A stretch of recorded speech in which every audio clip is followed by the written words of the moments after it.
अभी हम लोग डिफरेंसेस देखेंगे कंडक्टर्स, इंसुलेटर्स और सेमीकंडक्टर्स के बीच में। कंडक्टर्स क्या होता है? दो substance in which electricity can flow are called conductors. वैसे सब्सटेंस जिसमें इलेक्ट्रिसिटी अच्छे से फ्लो करता है उसको क्या कहा जाता है? कंडक्टर्स कहा जाता है।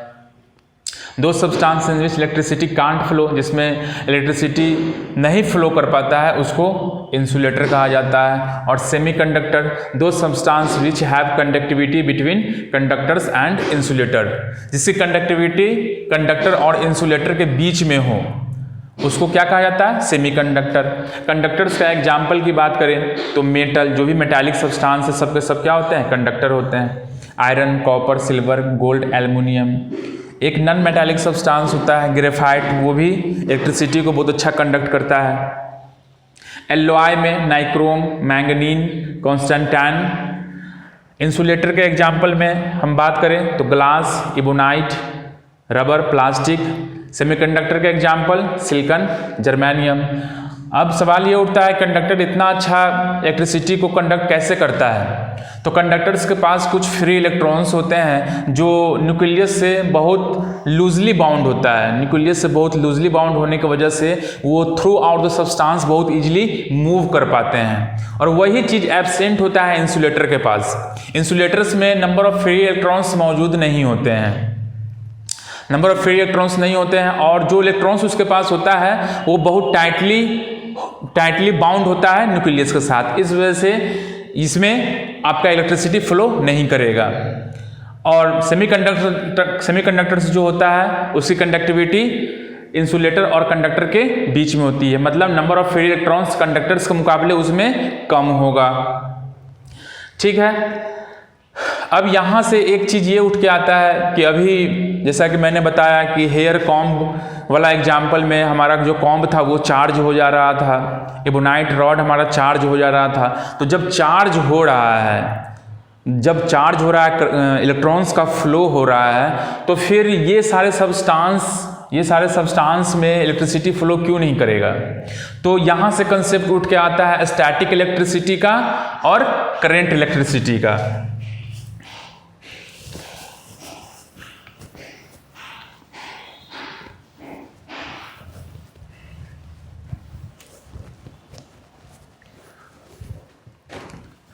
स्टैटिक इलेक्ट्रिसिटी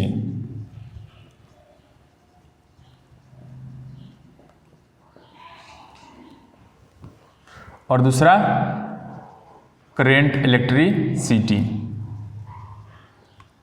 हम लोगों को जो पढ़ना है अपने सिलेबस में वो करंट इलेक्ट्रिसिटी पढ़ना है। स्टैटिक इलेक्ट्रिसिटी क्या होता है? जब दो डिफरेंट इंसुलेटिंग मटेरियल्स को आपस में रब करते हैं तो चार्ज प्रोड्यूस होता है। लेकिन जो चार्ज प्रोड्यूस हुआ वो through out the substance move नहीं कर पाएगा। उस सब्सटेंस के सरफेस पे रहता है, वो चार्ज उस सब्सटेंस के सरफेस पे रहता है। उसके पास इतनी कैपेसिटी नहीं है कि वो through out the substance move कर सके। तो उस तरह का जो इलेक्ट्रिसिटी प्रोड्यूस होता है उसे क्या कहा जाता है? स्टैटिक इलेक्ट्रिसिटी प्रोड्यूस कहा जाता है। ठीक है। अब इसको लिखने की अगर बारी आई तो कैसे लिख सकते हैं? When two insulating substance rubs with each other, then charge produce,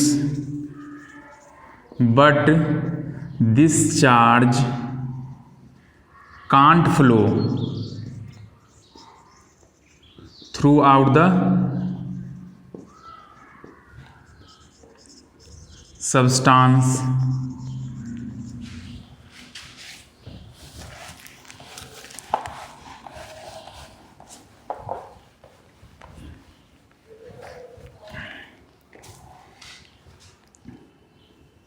this charge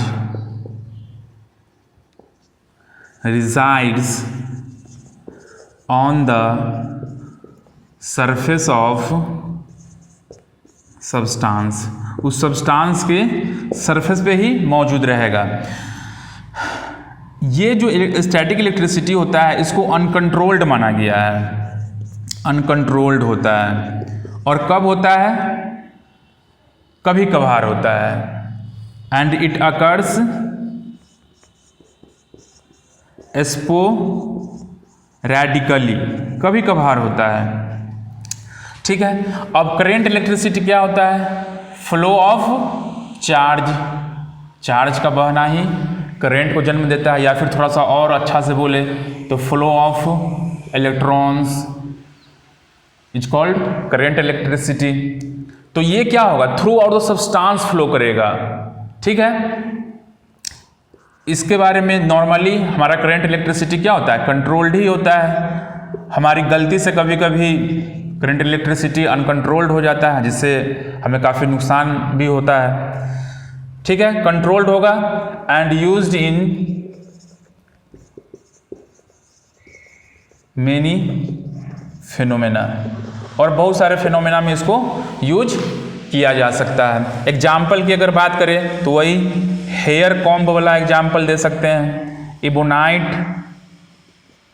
rod वाला एग्जाम्पल दिया जा सकता है, ग्लास रॉड, ग्लास और सिल्क क्लॉथ वाला, इसमें वुलन क्लॉथ वाला। इबोनाइट रॉड का कॉम्बिनेशन किसके साथ था? वुलन के साथ था। ग्लास रॉड का सिल्क के साथ था। इसमें एक और example lightning in the sky, आसमान में जो बिजली चमकता है वो भी स्टैटिक इलेक्ट्रिसिटी का ही एग्जाम्पल है। इसमें जो भी हम देखते हैं, जो भी हमारे घरों में बिजली आ रही है, जो भी अप्लायंसेस यूज हो रहा है, वो सब का सब क्या है? करंट इलेक्ट्रिसिटी का ही एग्जाम्पल है। ठीक है। मिलते हैं नेक्स्ट लेक्चर में। Thank you.